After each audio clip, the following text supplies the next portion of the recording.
Have you ever wondered how your brain learns something new?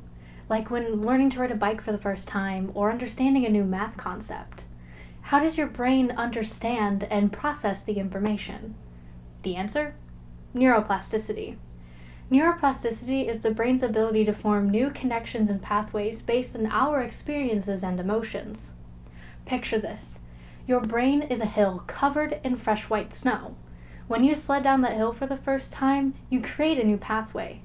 This is how neuroplasticity works. When you learn something new, your brain creates a pathway for neurons to travel. Say you're learning how to ride a bike for the first time. You've never encountered these skills before, so your brain doesn't have a pathway for the neurons to travel. As you practice more and more, a pathway is created, and the more you ride a bike, the clearer and bigger this pathway becomes, until you've eventually mastered how to ride a bike. You can even retrain your brain using neuroplasticity. When nicotine addicts are stressed, they tend to smoke cigarettes. Their brains have created the pathway for that response. Stress equals cigarette. But if the next time they're in a stressful situation they decide to chew a piece of gum, their brain creates a new pathway for neurons to travel, and the more they chew gum, the less they want a cigarette when they're stressed. Now, they've trained their brains that whenever they encounter a stressful situation, to chew gum instead of. This process also applies to studying and why it is crucial to engage with your studying instead of just passively rereading information to spit it out on an exam.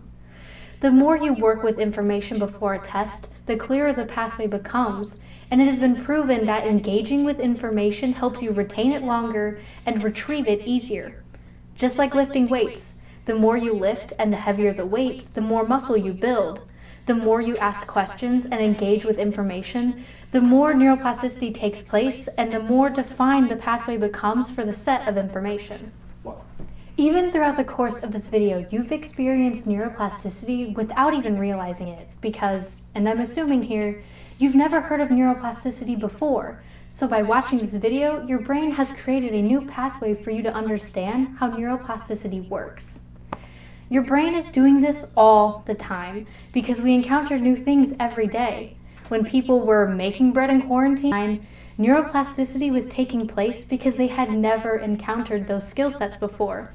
So whether you're learning that new TikTok dance or teaching yourself online school, you can count on neuroplasticity to help you through.